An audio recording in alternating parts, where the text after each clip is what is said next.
السلام علیکم، welcome to my channel ہنا اسلم آفیشلز۔ اپنے ناول زندگی مسکرا دو کے ساتھ حاضر خدمت۔ آج قسط نمبر 11 ہے۔ زندگی مسکرا دو ایک ایسی لڑکی کی کہانی ہے جسے بچپن میں زیادتی کا نشانہ بنایا گیا۔ تو چلیے چلتے ہیں ناول کی طرف۔ میں ہوا کی بیٹی ہوں، کوئی کھلونا نہیں۔ میں ہوا کی بیٹی ہوں، کوئی کھلونا نہیں۔ تو پھر کیوں ابن آدم مجھ سے کھیل گیا؟ تو پھر کیوں ابن آدم مجھ سے کھیل گیا؟ انہوں نے ایک نظر موم کے چہرے پر ڈالی۔ ہمیشہ رہنے والی مسکان آج غائب تھی۔ فرحان الہی کو کسی انہونی کا احساس ہوا۔ خیریت ہے موم، آج آپ اتنی اداس کیوں نظر آ رہی ہیں؟ انہوں نے اپنا ہاتھ ان کے نازک سے ہاتھ پر رکھا۔ فرحان الہی، میں اداس نہیں، سنجیدہ ہوں، اور چاہتی ہوں کہ تم سنجیدگی سے اپنے لیے کوئی فیصلہ کر لو۔ تمہاری یہ ویران زندگی اب مجھ سے اور برداشت نہیں ہوتی۔ اب میں بوڑھی ہو چکی ہوں اور میری بوڑھی ہڈیوں میں اتنا دم نہیں ہے۔ اب فیصلہ ہو جانا چاہیے، زویا الہی یا کوئی اور، تاکہ میں سکون سے مر سکوں۔ اللہ نہ کرے۔ موم کیسی باتیں کر رہی ہیں، خدا آپ کو لمبی عمر دے۔ یہ آج کل سیاست میں کیا چل رہا ہے؟ بڑی لمبی لمبی خبریں سنی جا رہی ہیں۔ فرحان الہی، تمہارے ٹالنے سے آج بات نہیں ٹلے گی۔ آج تمہیں فیصلہ کرنا ہی ہوگا۔ اور فرحان الہی نے قطعی لہجے میں بولتی ہوئی موم کی طرف دیکھا۔ موم، فیصلے کا حق تو خدا کے پاس ہے، اور خدا نے میرے لیے فیصلہ کر دیا، اور میں نے اس کی رضا جان کر اس فیصلے کو قبول کر لیا کہ یہی میری قسمت تھی کہ در کشف کو کسی اور کے ساتھ، اور مجھے یہ سفر اکیلے ہی طے کرنا ہے۔ موم، در کشف کی محبت اسی کی طرح وہ سرفری اور طاقتور ہے، یہ مجھے کسی اور کا نہیں ہونے دے گی۔ آپ کا کیا خیال ہے کہ میں نے کوشش نہیں کی؟ میں نے بہت کوشش کی، مگر زندگی در کشف کی محبت کے دائرے سے نکلنے کو تیار ہی نہیں۔ اس کی یادوں کے جگنو مجھے ہر طرف سے گھیر کر اپنی روشنیوں میں سمیٹ لیتے ہیں۔ اس روشنی کی چکا چوند میں میں تو خود کو بھلا دیتا ہوں۔ اس کی محبت کی امر بیل نے مجھے ہر طرف سے گھیر رکھا ہے۔ وہ مجھے کہیں سے نکلنے کا راستہ ہی نہیں دیتی، اور تم اس سرفری محبت کے سامنے خود کو تم نے شکست قبول کر لی۔ فرحان الہی، خود فریبی کی لہروں میں بہہ کر اپنی زندگی سرابوں کے حوالے مت کرو۔ حقیقت سے کب تک فرار حاصل کرو گے؟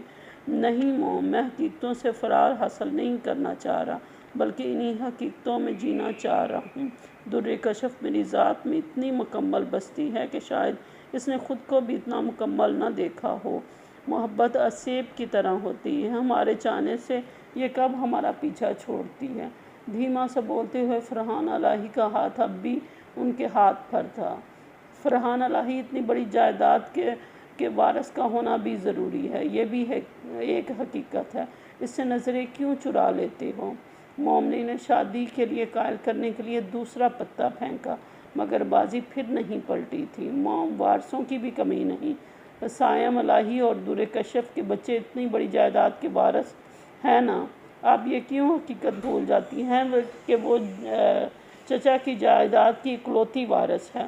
اور موم، سائم جیسے فرما بردار بیٹے کو پا کر مجھے کسی اور بچے کی خواہش کیوں ہوگی؟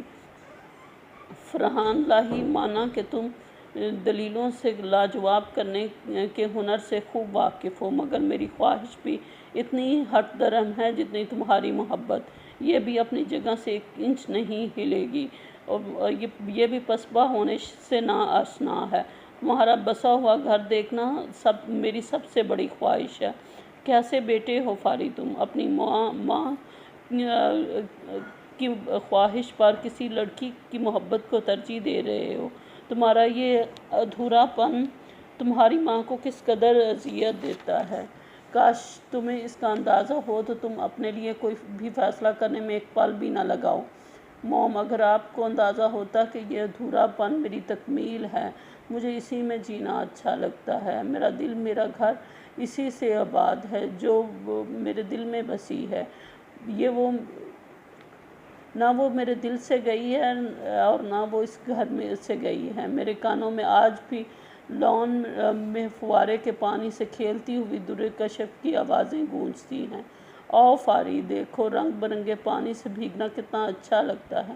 یوں لگتا ہے جیسے قوس قزح زمین پر اتر کر خود کو پانیوں میں مدغم کرنا چاہتی ہو، اور میں اسے ڈانٹ دیتا تھا، درِ کشف یہ کیا بچپنا ہے، اتنی سردی میں ٹھنڈے پانی سے بھیگ رہی ہو، بیمار پڑ جاؤ گی، چلو اندر چلو کپڑے بدلو۔ وہ میرے ڈانٹنے پر خائف سی ہو کر چلی جاتی۔ کاش میں اس وقت جان پاتا کہ اس کا فوارے کے پانی سے کھیلنا، بارش میں بھیگنا، بچوں کے ساتھ کرکٹ کھیلنا سب زندگی کو جی لینے کی خواہشیں تھی، اور وہ مجھے اپنی ہر خواہش میں شامل کرنا چاہتی تھی۔ شاید زندگی کو اس کے ساتھ جینا آ جاتا تو وہ زندگی میں میرے ساتھ ہوتی۔ میں نے تو ہمیشہ اس کی نفی کی، جو اسے پسند وہ مجھے سخت ناپسند۔ کاش میں جان جاتا کہ درِ کشف اپنی آرزوؤں سے اتنی شدید محبت کرتی ہے۔ فصیح الرحمن کی صورت میں اس نے اپنی خواہشوں کو سراپا مجسم دیکھا۔ اسے لگا یہی وہ شخص ہے جس کے ساتھ وہ زندگی جی سکتی ہے۔ جتنی درِ کشف چنچل وہ اتنا ہی کھلنڈرا، جتنی وہ لاپرواہ وہ اتنا ہی بے فکر۔ اس کی شوخیوں، اس کے قہقہوں کا ساتھ دیتا فصیح الرحمن اسے سب سے زیادہ اپنا لگا۔ وہ میری محبت کو سمجھ ہی نہ پائی، اور جب آپ نے سمجھانا چاہا تو وہ فصیح الرحمن کی محبت میں اس قدر ڈوب چکی تھی کہ اسے اس کے سوا کچھ دکھائی نہیں دیتا تھا۔ بولتے ہوئے فرحان الہی نے اپنے سر کو دونوں طرف ہلایا اور لمبی سانس کھینچی۔ سانس میں بلا کا کرب تھا جسے موم نے اپنے اندر اترتا ہوا محسوس کیا۔ سر چلیں، زویا الہی کی آواز پر دونوں چونکے۔ تو کپتان صاحبہ، آج تو آپ نے سارے ریکارڈ توڑ ڈالے، اتنی جلدی تیار ہو گئی۔ فرحان الہی کی بات پر زویا کی آنکھوں میں حیرت اتری۔ سر، میں تو ڈر رہی تھی کہ مجھے دیر ہونے پر آپ مجھے ڈانٹیں گے۔ پورے 2.5 گھنٹے لگائے ہیں۔ آج کے لیے اتنا ہی، ملتے ہیں اگلی قسط میں۔ اگر آپ کو میرا ناول پسند آئے تو لائک کریں، میرے چینل کو سبسکرائب کریں اور ویڈیو کو شیئر کریں۔ شکریہ۔